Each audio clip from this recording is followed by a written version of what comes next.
Hello friends.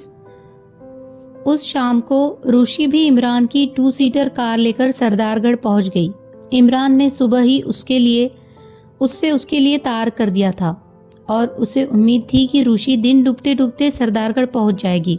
उधर department of investigation का एक आदमी जमील की कोठी तक पहुंच गया था।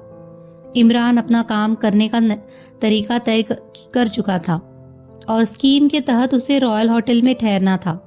वहाँ कमरे लेने में कोई दिक्कत नहीं हुई और यह हकीकत है कि उसने वहाँ के रजिस्टर में अपना नाम शहजादा सितवत जहाँ ही लिखवाया और रुशि ही रही। उसे शहजादे साहब की प्राइवेट सेक्रेटरी की हैसियत हासिल थी। रात का खाना उन्होंने डाइनिंग हॉल में खाया और फिर इमरान रुशि को यहाँ के हालात बताने लगा। अचानक उसकी नज़र शौकत और इरफान पर पड़ी, जो उनसे काफ़ी दूरी पर बैठे उन दोनों को घूर रहे थे। इमरान ने हाल पूछने के अंदाज में अपने सिर को हिलाया और इमरान अपनी मेज से उठकर तीर की तरह उनकी तरफ आया, लेकिन शौकत ने मुंह फेर लिया। बैठे मिस्टर परवान, इरफान ने खुशी के अंदाज में बोला। परवान नहीं, इरफान, उसने बैठते हुए कहा। आप कुछ ख्याल न कीजिएगा, इमरान ने शर्मिंदगी जाहिर की। मुझे नाम अक्सर गलत याद आते हैं। आपने इरफान और परवीन को गड़बड़ कर दिया। इरफान हंसने लगा। अक्सर ऐसा भी होता है। कहीं आपकी गाड़ी मिली? लाहौल बिला कुव्वत, क्या कहूँ। इमरान और ज़्यादा शर्मिंदा नजर आने लगा। क्यों, क्या हुआ? वह कमबख्त तो यहाँ गैरेज में बंद पड़ी थी और मुझे याद आ रहा था कि मैं गाड़ी ही पर था। खूब। इरफान उसे अजीब नज़रों से देखने लगा, लेकिन वह बार बार नजरें चुराकर रुशि की तरफ भी देखता जा रहा था, जो सचमुच ऐसे अंदाज में बैठी थी जैसे शहजादे की प्राइवेट सेक्रेटरी हो। सेक्रेटरी? अचानक इमरान उसकी तरफ मुड़कर अंग्रेजी में बोला। मैं अभी क्या याद करने की कोशिश कर रहा था? आप मेरा ख्याल है उस आदमी, हाँ, आदमी ही का नाम याद करने की कोशिश कर रहे थे। वह आदमी जिसने 1 एकड़ जमीन में 1.5 मन शलजम उगाए थे। आहा, याद आ गया।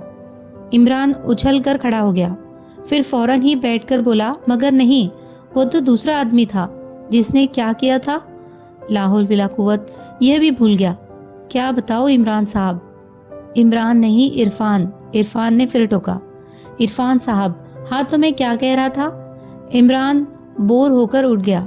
हालांकि वह रुशि की वजह से बैठना चाहता था, मगर उसे अंदाजा हो गया था रुशि उस बेवकूफ़ आदमी की मौजूदगी में उसमें दिलचस्पी नहीं ले सकती, क्योंकि उसने इस दौरान एक बार भी इरफान की तरफ नहीं देखा था। इरफान फिर शौकत के पास जा बैठा। इमरान और रुशि भी उठकर अपने कमरे में चले आए। वह दूसरा आदमी तुम्हें अच्छी नज़रों से नहीं देख रहा था, रुशि ने कहा। तब वह तुम्हें देख रहा होगा। Shut up. ऑर्डर। तुम मेरी सेक्रेटरी हो और मैं प्रिंस सितवत जहाँ, लेकिन इस रोल में तो अपनी बेवकूफ़ी से बाज आ जाओ, रुशि ने कहा। मगर इमरान इस बात को टालकर दूसरी बात शुरू कर दी। कल तुम जेल खाने में जाओगी। अरे मेरा यह मतलब नहीं कि, हाँ, वहाँ एक कैदी है। मैंने आज बहुत सी मालूमात इकट्ठा कर ली है। हाँ, वह कैदी, उसका नाम सलीम है। उसे शौकत ने जेल भिजवाया था। कल सुबह तुम्हें उससे मिलने के लिए परमिशन कार्ड मिल जाएगा। इमरान खामोश होकर कुछ सोचने लगा। लेकिन मुझे उससे क्यों मिलना होगा? यह मालूम करने के लिए कि उस पर जो इल्ज़ाम लगे हैं उनमें कहाँ तक हकीकत है। क्या इल्ज़ाम लगाए गए हैं, उसी से पूछना। लेकिन वह है कौन और इस केस से उसका क्या ताल्लुक है? तुम इसकी परवाह मत करो। उससे जो कुछ बातचीत हो मुझे उसकी खबर कर देना। खैर, मत बताओ, मगर जाहिर है कि मैं एक मुलाकात ही की हैसियत से वहाँ जाऊंगी। वह उस मुलाकात की वजह ज़रूर पूछेगा। वह सोचेगा। इमरान हाथ उठाकर बोला। तुम इसकी भी परवाह न करो। उसे कह देना कि तुम किसी दूसरे शहर की अखबार के रिपोर्टर हो। तब तो मुझे उसके बारे में थोड़ी जानकारी होनी चाहिए। ठीक है, इमरान सिर हिलाकर बोला। तुम अब काफ़ी चल निकली हो। अच्छा सुनो, सलीम शौकत का लेबोरेटरी असिस्टेंट था। शौकत, वह आदमी जो तुम्हारी जानकारी में उस वक्त मुझे अच्छी नज़रों से नहीं देख रहा था, वह परवीन का चचेरा भाई है। शायद तुम समझ गई होगी, यानी वो खुद भी परवीन के उम्मीदवारों में से हो सकता है। वाकई चल निकली हो, बहुत अच्छे। हाँ, यही बात है। और शौकत को साइंटिफिक तजुर्बे का खब्त है। वह एक अच्छे किस्म की लेबोरेटरी भी रखता है। और वह क्या नाम है उसका? सलीम उसका लेबोरेटरी असिस्टेंट था और शौकत ही ने उसे जेल भिजवाया। आखिर क्यों? क्या वजह थी? ऋषि ने सवाल किया। मुझे देखने से ऐसी नहीं है जिसे उसके इस केस के सिलसिले में हमें कोई दिलचस्पी हो सके, लेकिन हो सकता है कि वजह वह न हो जो जाहिर की गई हो। क्या जाहिर की गई है? मैं वही पूछ रही हूँ। एक मामूली सी रकम इधर से उधर कर देने का इल्जाम, यानी उसी इल्जाम के तहत वो जेल में है? ऋषि ने पूछा। यकीनन।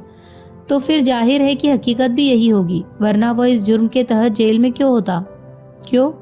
क्या यह नहीं हो सकता कि असली जुर्म लगे हुए इल्जाम से भी ज्यादा संगीन हो, जिसे ना शौकत ही जाहिर करना पसंद करता हो और ना ही सलीम?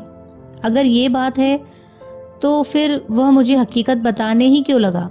ऋषि, इतनी अक्लमंद ना बनो, वरना मैं बोर हो जाऊंगा, मर जाऊंगा।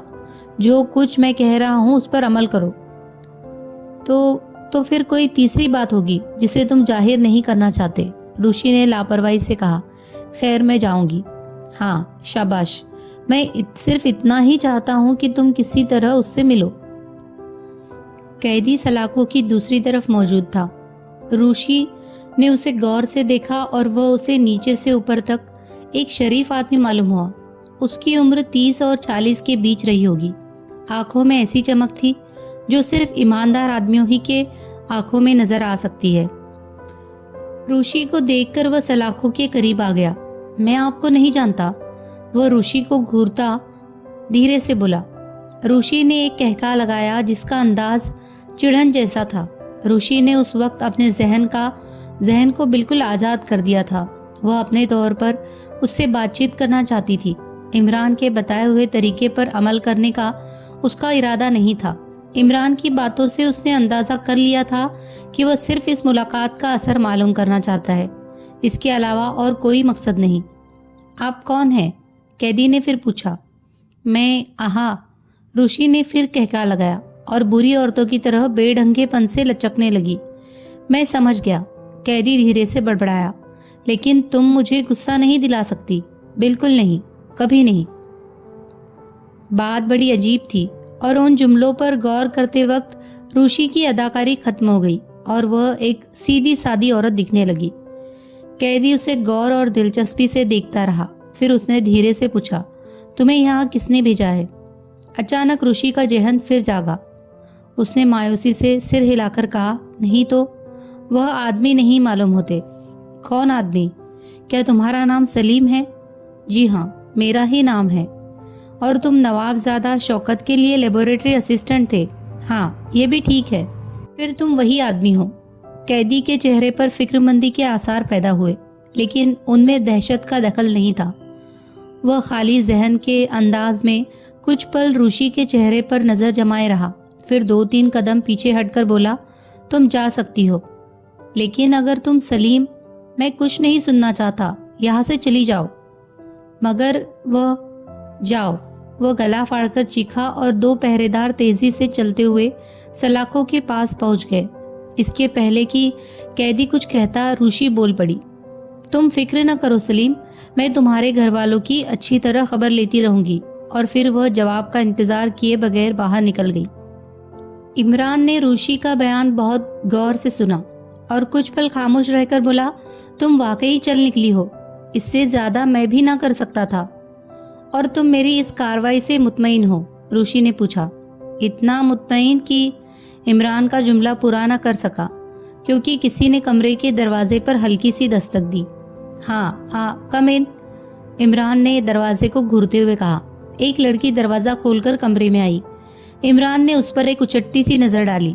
मैं सईदा हूँ, लड़की ने कहा। आपने मुझे देखा तो होगा? नहीं, अभी नहीं देखा। सेक्रेटरी, मेरी ऐनक। लड़की उस पर कुछ झुंझला सी गई। मैं सज्जाद साहब की लड़की हूँ। लाहौल विला कुव्वत, मैं लड़का समझा था। बैठिए। सेक्रेटरी, डायरी में देखो ये अमजद साहब कौन है? सज्जाद साहब, लड़की गुस्से से बोली। आखिर आप मेरा मजाक क्यों उड़ा रहे हैं?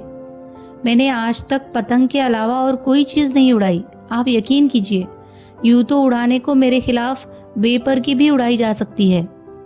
मैं ये कहने आई थी कि जमील भाई आपसे मिलना चाहते हैं। सईदा झल्लाकर खड़ी हो गई। सेक्रेटरी जरा डायरी। इमरान का जुमला पूरा होने से पहले ही सईदा कमरे से निकल गई। उस लड़की को मैंने कहीं देखा है, रुशी बोली। तुमने क्या कह दिया? वो गुस्से में मालूम होती थी। इमरान खामोश रहा। इतने में फोन की घंटी बज उठी। इमरान ने बढ़कर रिसीवर उठा लिया। हेलो, हाँ, हम ही बोल रहे हैं, सितवत जहाँ। अच्छा, हम ज़रूर आएंगे। इमरान ने रिसीवर रखकर अंगड़ाई ली और यूं ही मुस्कुराने लगा। मुझे उस आदमी सलीम के बारे में बताओ, रुशी ने कहा। क्या वह बहुत खूबसूरत था? इमरान ने पूछा। बकवास मत करो, बताओ मुझे। वह अजीब था और उसका वह जुमला तुम मुझे गुस्सा नहीं दिला सकती। और उसने पूछा था कि तुम्हें किसने भेजा है। रुशी, तुमने उसके बारे में क्या सोचा है? इमरान ने पूछा। मैंने कुछ नहीं सोचा। वैसे वह चोरी के इल्ज़ाम में गिरफ्तार किया गया है ना? यही खास पॉइंट है, इमरान कुछ सोचता हुआ बोला। लेकिन उसने जो बातचीत उनसे की थी वह अजीब थी या नहीं? अब तुम खुद अंदाज़ा कर सकती हो। यानी उसी के सिलसिले में हकीकत वह नहीं है जो जाहिर की गई है। बस बिल्कुल ठीक है, इससे ज़्यादा मैं भी नहीं जानता। थोड़ी देर तक खामोशी रही, फिर रुशी बड़बड़ाने लगी। और वह नीला परिंदा? बिल्कुल कहानियों की बातें। इमरान एक लंबी सांस लेकर अपनी ठोड़ी को खुजाने लगा। मेरा ख्याल है कि उसे जमील के अलावा और किसी ने नहीं देखा। पेरिसियन नाइट क्लब के मैनेजर का यही बयान है। आज मैं कुछ लोगों से भी मिलूंगा जिनके नाम मुझे मालूम हुए हैं। किन लोगों से? वही लोग जो शाम क्लब के डाइनिंग हॉल में मौजूद थे। लेकिन उसी दिन कुछ घंटों के बाद इस सिलसिले में इमरान ने रुशी को जो कुछ भी बताया वो मतलब का नहीं था। वह उन लोगों से मिला था जो वारदात की शाम क्लब में मौजूद थे, लेकिन उन्हें वहाँ कोई परिंदा नहीं दिखा था। अलबत्ता उन्होंने जमील को बौखलाए हुए अंदाज में उछलते ज़रूर देखा था। फिर अब क्या ख्याल है? रुशी ने कहा। फिलहाल कुछ भी नहीं, इमरान ने कहा और जेब में च्युइंग गम का पैकेट तलाश करने लगा। रुशी मेज़ पर पड़े हुए चाकू से खेलने लगी। उसके जहन में एक साथ कई सवाल थे। इमरान थोड़ी देर तक खामोश रहा, फिर बोला। उसने कहा था कि नाइट क्लब में वह परिंदा कई आदमियों को दिखा था, लेकिन दूसरों के बयान उसके उल्टे हैं। हो सकता है कि कैप्टन भैया उसको गलत खबर मिली हो, रुशी ने कहा। उसे यह सारी खबरें सज्जाद से मिली थी और सज्जाद जमील का चचा है। अच्छा, तो फिर इसका मतलब यह हुआ कि खुद जमील ही इन खबरों के लिए जिम्मेदार है। हाँ, फिलहाल तो यही समझा जा सकता है। इमरान कुछ सोचता हुआ बोला। अच्छा, तो मैं चला। जमील मुझसे मिलना चाहता है। जमील की कोठी में सबसे पहले सईदा ही से टक्कर हुई। उसने इमरान को देखकर बुरा सा मुंह बनाया और इसके पहले कि इमरान जमील के बारे में पूछता, सईदा ने कहा, आखिर आप इतना बनते क्यों है? इमरान किसी सोच में पड़ गया। फिर उसने कहा, हालांकि आपने सवालात उर्दू में ही पूछे हैं, लेकिन मेरी समझ में नहीं आई। आप यहाँ क्यों आए हैं? सईदा ने पूछा। ओह, आपने कहा था शायद जमील साहब मुझसे मिलना चाहते हैं। जमील साहब नहीं, बल्कि मैं खुद आपसे मिलना चाहती थी। मिलिए। इमरान सिर झुकाकर खामोश हो गया। जमील भाई किसी से नहीं मिलते, सईदा ने कहा। उस दिन आपकी इस तदबीर ने बड़ा काम किया था। जमील साहब ने दूसरों को बेकार में उल्लू बना रखा है। इमरान गुस्से में बोला। क्या मतलब? वे दाग बनाए हुए मालूम होते हैं और यह मुश्किल काम नहीं। मैं आपके चेहरे पर इसी किस्म के काले धब्बे आसानी से डाल सकता हूँ। आप बेतुकी बातें कर रहे हैं। सईदा को भी गुस्सा आ गया। यकीन कीजिए, अगर आप तैयार हैं तो मैं आसानी से आपको बदसूरत बना सकता हूँ। मैं कह रही हूँ कि आप जमील भाई पर इल्ज़ाम लगा रहे हैं। बड़े आए जमील भाई, इमरान बुरा सा मुंह बनाकर बोला।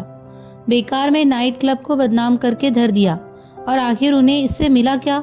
लाहौल विला कुव्वत। आप शायद अपने होश में नहीं हैं। सईदा उन्हें खुकार निगाहों से घूरने लगी। सच्ची बातें कहने वाले आमतौर पर दीवाने ही समझे जाते हैं, इमरान ने लापरवाही से कहा। सईदा कुछ नहीं बोली। शायद गुस्सा ज़्यादा होने की वजह से उसे अल्फाज ही नहीं मिल रहे थे।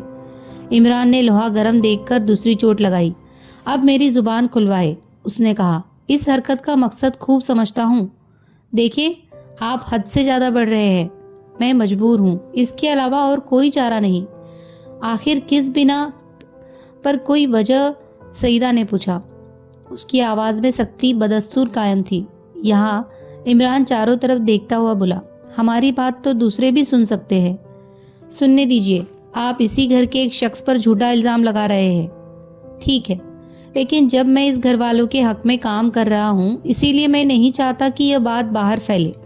कुछ पल कुछ सोचती रही, फिर धीरे से बोली, यकीनन आप किसी गलतफहमी में पड़ गए हैं।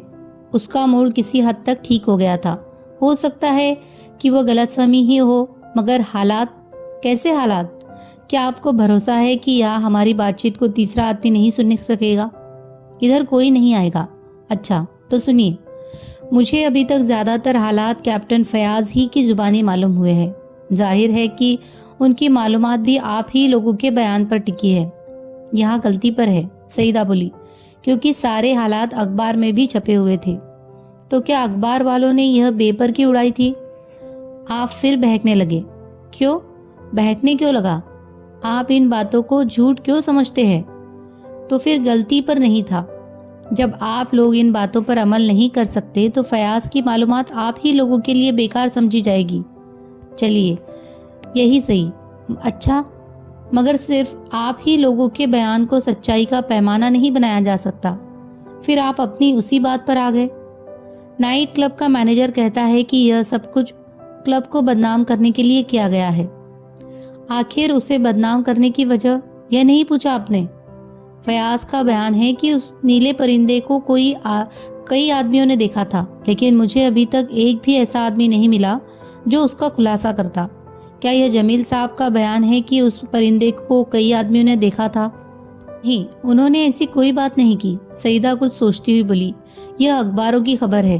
भला जमील भाई को क्या मालूम कि दूसरों ने भी उसे देखा या नहीं? तो मैं उनका सही बयान चाहता हूँ। इसके लिए आप ही कोई तरीका निकालिए। हम लोग उन्हें इस बात के लिए मजबूर नहीं कर सकते। उन्होंने कुछ न कुछ तो बताया ही होगा। सिर्फ इतना है कि उनकी गर्दन में अपनी चोंच उतार कर लटक गया था। लटक गया था? जी हाँ, उसे गर्दन से अलग करने के लिए उन्हें थोड़ी ताकत भी लगानी पड़ी थी और उन्होंने उसे खींचकर खिड़की से बाहर फेंक दिया था। परिंदे का रंग नीला था? इमरान ने पूछा। हाँ, उन्होंने यही बताया था। बड़ी अच्छी बात है। अच्छा खैर, अब जावेद मिर्जा का क्या ख्याल है? मैं उसके बारे में क्या कह सकती हूँ? उस तरफ इस बात का असर क्या हुआ है? कुछ भी नहीं। उनकी तरफ से रस्मी तौर पर सिर्फ अफसोस जाहिर किया गया है। बहरहाल मेरा ख्याल है कि शायद रिश्ता न हो सके। ठीक है। इमरान सिर हिलाकर रह गया। थोड़ी देर तक कुछ सोचता रहा, फिर बोला, लेकिन इससे फायदा किसे पहुंचेगा? फायदे की बात आप लोग सोच रहे हैं। सईदा ने इमरान को गौर से देखते हुए कहा, अगर आप उस परिंदे को खुदा का कहर समझती है तो मुझे तकलीफ देने की क्या जरूरत थी? ये भी ठीक है। देखिए, फायदे की बात तो रहने ही दीजिए, क्योंकि उससे घर ही के कई आदमियों को फायदा पहुंच सकता है। ओहो, अच्छा। इमरान ने उल्लू की तरह अपनी आंखों को नचाया। मैं नहीं समझा। आप नहीं समझे? सईदा ने एक जहरीली सी मुस्कुराहट के साथ कहा। मैं ये कहना चाहती थी कि उससे मुझे भी फायदा पहुंच सकता है। जावेद मिर्जा किसी सफ़ेद दाग वाले को अपना दामाद हरगिज पसंद न करेगा, क्योंकि वह खुद भी मालदार है। मालदारों को मालदार मिलते ही रहते हैं, एक नहीं तो दूसरा, और मैं इतनी मालदार नहीं हूँ। इसीलिए एक मालदार कोड़ी मुझे पसंद आ सकता है। मेरा बाप खुशी से उसे अपना दामाद बना लेगा। क्या समझे जनाब? मैं आपसे इसीलिए मिलना चाहती थी ताकि आप पर यह हकीकत साफ हो जाए, लेकिन मेरे सवाल का जवाब यह नहीं हो सकता, और मैं आपकी इस बात को पसंद नहीं करता। अरे तौबा तौबा। इमरान अपनी मुंह पीटने लगा। क्यों? सईदा ने उसे तीखी नजरों से देखा। कुछ नहीं। इमरान ठंडी सांस लेकर बूढ़ी औरतों की तरह बोला, कयामत करीब है। बड़े बूढ़े कहते हैं कि कयामत के करीब लड़कियां बड़ी ढिठाई से शादी ब्याह की बातें करेगी, अपने मुंह से वर मांगेंगी। तौबा तौबा। इस मामले से हटने की कोशिश न कीजिए। आप मुझे बेवकूफ़ नहीं बना सकते। आपकी शादी के बारे में मैं कुछ नहीं सुनना चाहता। इमरान ने अपने कानों में उंगलियां ठूस ली। सईदा कुछ नहीं बोली। वो अपना निचला होठ दांतों में दबाए कुछ सोच रही थी। यह सब बेकार की बातें हैं, इमरान बोला। कोई ऐसा तरीका सोचिए कि जमील साहब से बातचीत की जा सके। मेरे बस के बाहर की बात है। पता नहीं उन्होंने क्या सोचा है। किसी तरह कोई झगड़ा तो नहीं था? इमरान ने पूछा। मैं इस पर कोई रोशनी न डाल सकूंगी। वैसे परवीन अक्सर हमारे घर आती रहती है। कई किस्से के बाद भी आई थी? क्या इस किस्से के बाद भी आई थी? कई बार आ चुकी है। बहुत उदास होगी। मैंने गौर नहीं किया। सज्जाद साहब आपके कौन हैं? बाप। इमरान अंगड़ाई लेकर बोला, अब शायद आप मुझसे मिल चुकी होंगी। जी हाँ, आप जा सकते हैं। इस तकलीफ का बहुत बहुत शुक्रिया, सईदा बोली और इमरान यह सोचता वो वहां से चल पड़ा कि इस मुलाकात का मकसद क्या था। नवाब जावेद मिर्जा के यहाँ रात के खाने की मेज पर इमरान भी था। शौकत के अलावा खानदान के वो सारे लोग मौजूद थे जिन्हें इमरान पहले भी यहाँ देख चुका था। वह काफी देर से सोच रहा था कि आखिर शौकत क्यों गायब है। खाने के दौरान जावेद मिर्जा को अचानक अपने मरहूम बाप याद आ गए और इमरान बेकार में बोर होता रहा, लेकिन उससे कोई बात नहीं चलाई। हो सकता है कि वह खुद ही बात बढ़ाना चाहता रहा हो। खुदा खुदा करके उनके वालिद साहब की दास्तान खत्म हुई। फिर दादा साहब का बयान छिड़ने ही वाला था कि इमरान बोल पड़ा, हाँ वो साहब, क्या नाम है, यानी कि साइंटिस्ट साहब नजर नहीं आते? शौकत, जावेद मिर्जा बेदिली से बड़बड़ाया। वह लेबोरेटरी में झक मार रहा होगा। लाहौल बिला कुव्वत। इमरान ने इस तरह होठ सिकोड़े जैसे लेबोरेटरी में होना उसके नज़दीक बड़ी जलील बात हो। इस पर इरफान ने साइंसदानों और फिलासफरों की बौखलाहट के चुटकुले छोड़ दिए। इमरान अब भी बोरियत महसूस करता रहा। आज वह कुछ करना चाहता था। जैसे ही इरफान के चुटकुलों का स्टॉक खत्म हुआ, इमरान बोल पड़ा, आपकी कोठी बहुत शानदार है। पहाड़ी इलाकों में ऐसी अजीब इमारतें बनवाना आसान काम नहीं है। मेरा ख्याल है कि आपने पूरी कोठी नहीं देखी। जावेद मिर्जा चहक कर बोला, जी नहीं, अभी तक नहीं। अगर आपके पास वक्त हो तो जरूर, मैं जरूर देखूंगा, इमरान ने कहा। खाना खाने के बाद उन्होंने लाइब्रेरी में कॉफ़ी पी और जावेद मिर्जा इमरान को इमारत के अलग अलग हिस्से दिखाने लगा। इस दौरान इन दोनों के साथ में और कोई नहीं था। जावेद मिर्जा पर एक बार फिर बड़प्पन की बकवास का दौरा पड़ा, लेकिन इमरान ने उसे ज़्यादा नहीं बहकने दिया। ये आपके शौकत साहब क्या किसी इजाद के फिक्र में है? इजाद? जावेद मिर्जा बड़बड़ाया। इजाद वह क्या करेगा? बस वक्त और पैसों की बर्बादी है। लेकिन आप इसमें इतनी दिलचस्पी क्यों ले रहे हैं? वजह है। वजह? तभी जावेद मिर्जा रुककर इमरान को घूरने लगा। यकीनन आपको महंगा पड़ेगा, इमरान जल्दी से बोला, क्योंकि आप पुराने ख्याल के लोग हैं। लेकिन हमारी सोसाइटी पर जो बुरा वक्त पड़ा है उसको आप भी नहीं जानते होंगे। अब हम में से हर एक को पुरानी शान को बरकरार रखने के लिए कुछ न कुछ करना ही पड़ेगा। यानी क्या करना पड़ेगा? मैंने एक प्रोग्राम बनाया है। शौकत साहब से कहिए कि लेबोरेटरी में रहकर सिर खपाना सिर्फ जहनी अय्याशी है। निकले और अपने लोगों की शान बरकरार रखने के लिए कुछ काम करे। वह क्या करेगा? मिसाल के तौर पर 1000 एकड़ जमीन में खेती। जावेद मिर्जा जल्दी से बोल पड़ा, बकवास है। अफसोस, यही तो आप नहीं समझे। खैर, मैं खुद ही शौकत साहब से बातचीत करूंगा। उनकी लेबोरेटरी कहाँ है? आप बेकार में अपना वक्त बर्बाद करेंगे, जावेद मिर्जा ने बेदिली से कहा। वो शायद अभी कुछ देर और इमरान को बोर करना चाहता था। नहीं जनाब, मैं इसे ज़रूरी समझता हूँ, अगर वह मेरी मदद कर सके। इतने में जावेद मिर्जा ने किसी नौकर को आवाज़ दी और इमरान का जुमला अधूरा रह गया। फिर कुछ पलों के बाद वो उस नौकर के साथ लेबोरेटरी की तरफ जा रहा था। लेबोरेटरी असली इमारत से लगभग 1.5 फरलांग के फासले पर एक छोटी सी इमारत में थी। उसमें 3 कमरे थे। शौकत वही रहता भी था। इमरान ने नौकर को इमारत के बाहर ही से वापस कर दिया। जाहिर है कि वह किसी काम के लिए यहाँ आया था। दरवाजे बंद थे और वह सब नीचे से ऊपर तक ठोस लकड़ी के बने थे। उनमें शीशे नहीं थे। लकड़ी खिड़कियाँ थी, लेकिन उन्हें बाहर की तरफ से लाकर लगी हुई थी। अलबत्ता उनमें शीशे थे और वह सब रोशन दिख रही थी, जिसका मतलब यह था कि कोई अंदर मौजूद है। उसने एक खिड़की के शीशे पर चलती हुई परछाई देखी। इमरान उस खिड़की की तरफ बढ़ा। दूसरे ही पल वह इमारत के अंदर के एक कमरे का हाल बखूबी देख सकता था। हकीकत में वो लेबोरेटरी ही में झांक रहा था। यहाँ कई किस्म के औजार थे। शौकत लोहे की अंगीठी पर झुका हुआ था। उसमें कोयले दहक रहे थे और उनकी परछाई शौकत के चेहरे पर पड़ रही थी। इमरान को अंगूठी से धुआं निकलता उठता दिख रहा था और वह शायद गोश्त ही था। जिसके जलने की बू थी, जो लेबोरेटरी से निकलकर बाहर भी फैल गई थी।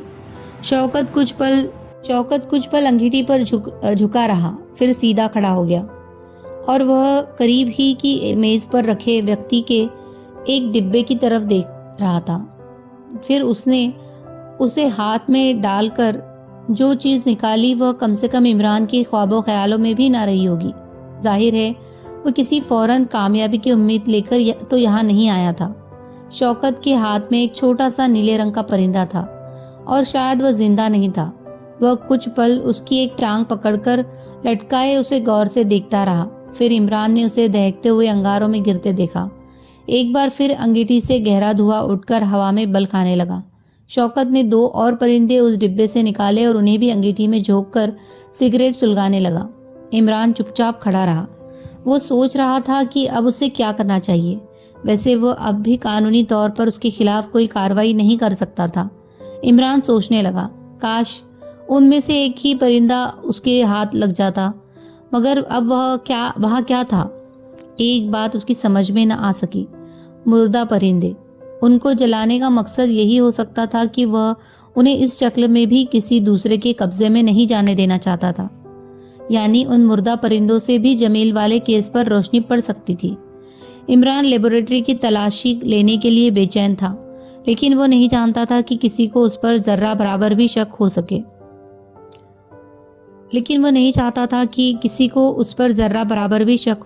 क्योंकि यह एक ऐसा केस था जिसमें मुजरिम के खिलाफ सबूत इकट्ठा करने के लिए काफ़ी कोशिशों की ज़रूरत थी और मुजरिम के होशियार हो जाने पर परेशानी हो सकती थी।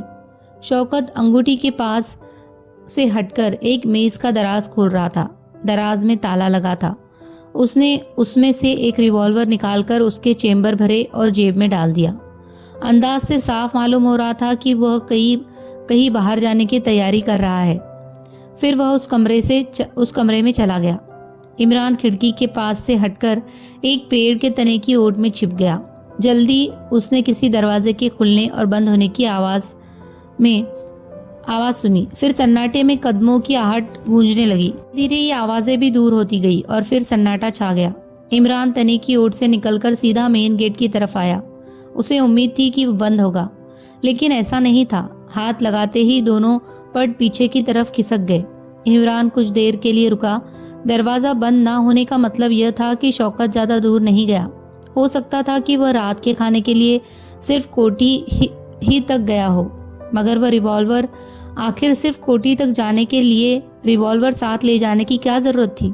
इमरान ने अपने सिर को थोड़ा हिलाया, जिसका मतलब यह था कि चाहे कुछ भी हो, उस वक्त इस छोटी सी इमारत की तलाशी ज़रूर ली जाएगी। उसने जेब से एक काला नकाब निकालकर अपने चेहरे पर चढ़ा लिया। ऐसे मौके पर वह अक्सर यही करता था। मकसद ये था कि किसी से मुठभेड़ हो जाने के बावजूद भी वह न पहचाना जा सके। यहाँ आते वक्त उसे जावेद मिर्ज़ा के नौकर से शौकत की आदत के बारे में बहुत कुछ मालूम कर लिया था। शौकत यहाँ अकेला रहता था और उसके लेबोरेटरी असिस्टेंट के अलावा बिना इजाज़त के कोई वहाँ दाखिल नहीं हो सकता था, चाहे वह ख़ानदान ही का कोई आदमी क्यों न हो। फिलहाल उसका लेबोरेटरी असिस्टेंट जेल में था, इसीलिए शौकत के अलावा वहाँ किसी और की मौजूदगी नामुमकिन थी।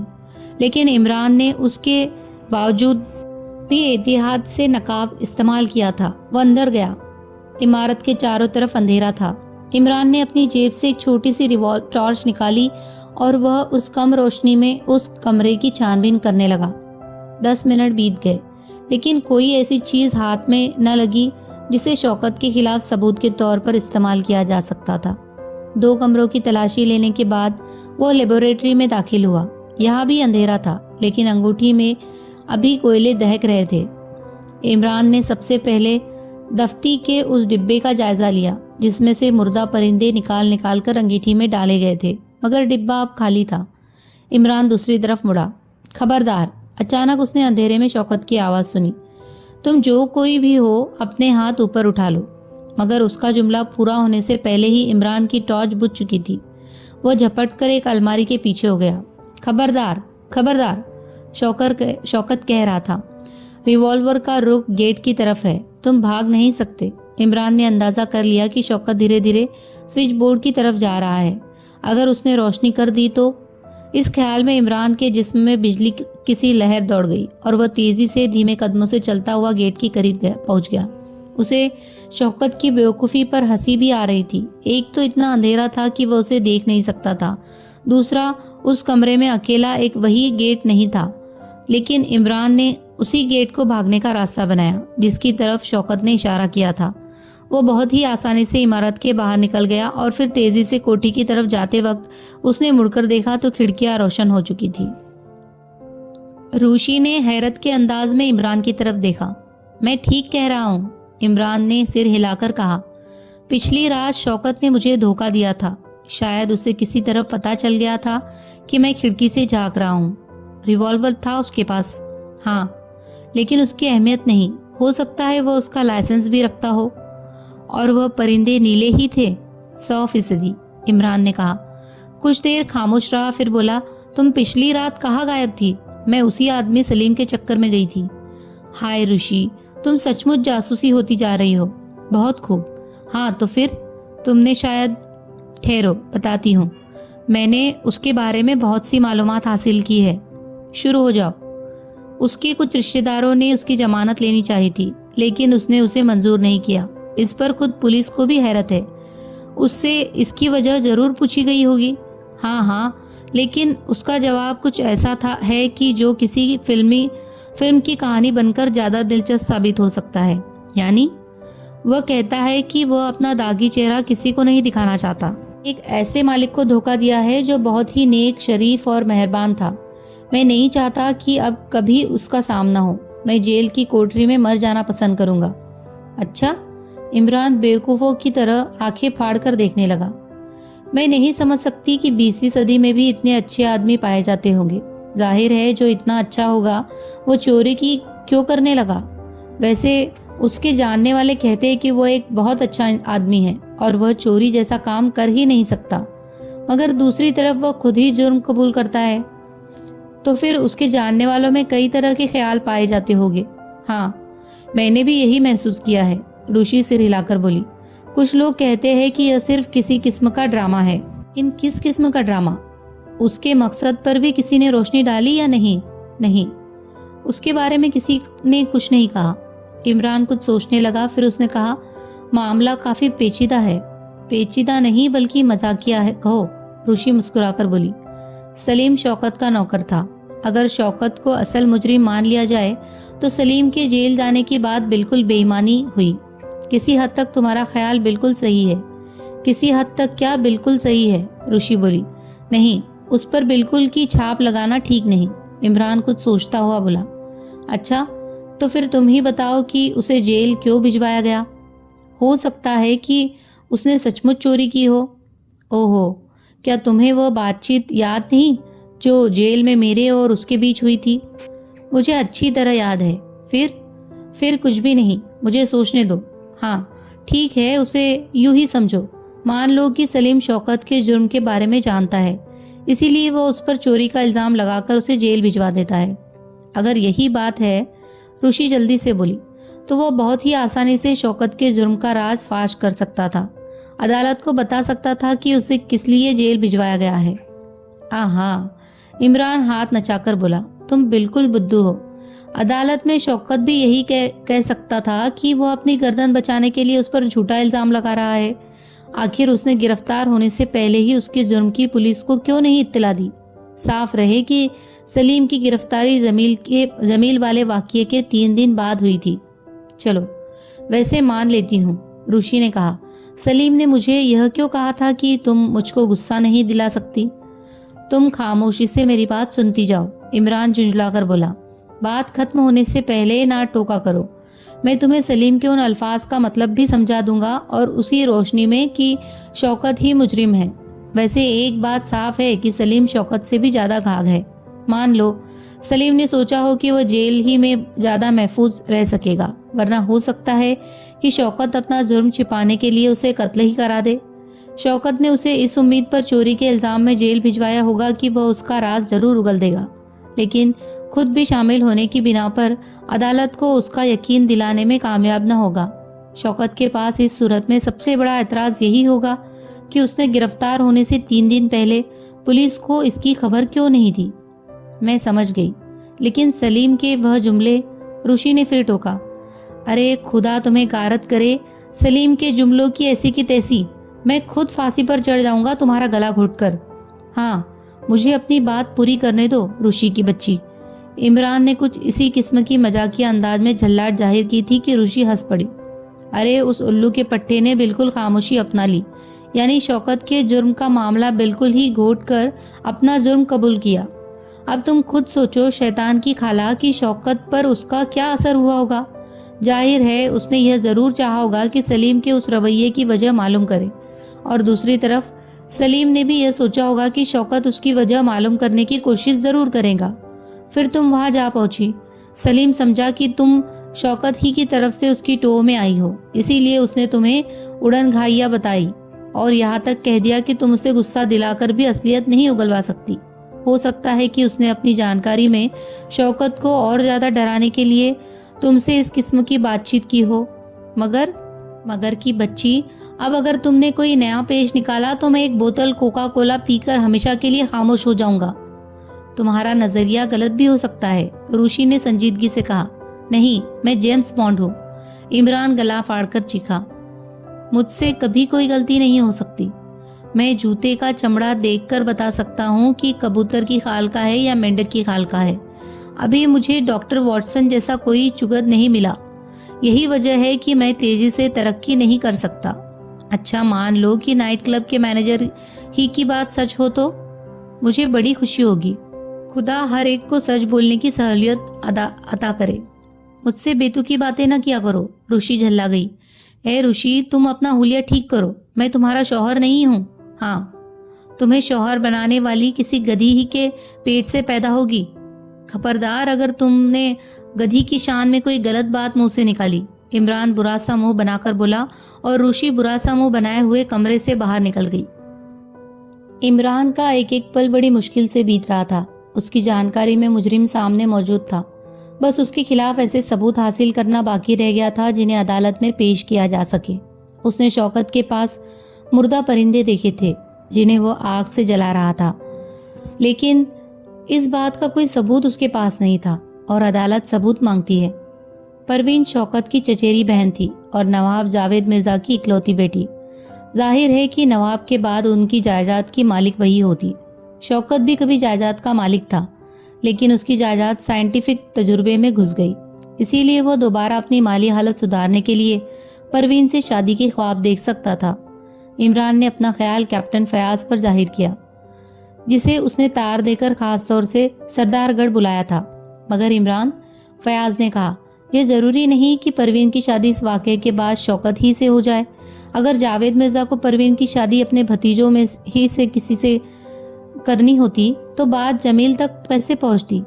तुम अपनी जगह ठीक कह रहे हो, इमरान बोला, लेकिन मेरे पास और भी दलीलें हैं जिनकी बिना पर मेरा नज़रिया वही रहेगा। अच्छा, मुझे बताओ, अब तुम्हारी दलीलें क्या है? इंसानी फितरत की रोशनी में इसे देखने की कोशिश करो। इंसानी फितरत होती है कि हम लोग निजी सुख चैन चाहते हैं हर मामले में, लेकिन हालात के साथ ही उसे हासिल करने का तरीका भी बदलता रहता है। शौकत अगर परवीन से शादी कर लेगा तो उसे उतना ही सुकून मिलेगा जितना उसको उसके दूसरे मंगेतरों की शक्ल बिगाड़ने पर मिलता है। फयाज कुछ देर सोचता रहा, फिर धीरे से बोला, तुम ठीक कहते हो। मैं झक मार रहा हूँ और तुम बिल्कुल गधे हो। तभी इमरान का मूड बिगड़ गया। क्या? फयाज उसे हैरानी से घूरने लगा। कुछ नहीं, मैं सिर्फ यह कहना चाहता था कि तुम इस विभाग के लिए ठीक नहीं हो। इस्तीफा देकर मेरी फर्म में नौकरी कर लो। तलाक के हिसाब से कमीशन अलग, यानी उससे और तनख्वाह से कोई मतलब न होगा। इमरान प्यारे, काम की बातें करो। फयाज बड़ी शर्मिंदगी से बोला, मैं भी चाहता हूँ कि तुम इस मामले को जल्द से जल्द निपटा कर वापस चलो। वहाँ भी कई मुसीबतें तुम्हारा इंतजार कर रही है। हाय, कहीं मेरी शादी तो तय नहीं करती। खत्म करो, फयाज हाथ उठाकर बोला। शौकत वाले नजरिए के अलावा किसी और का भी इम्कान है या नहीं?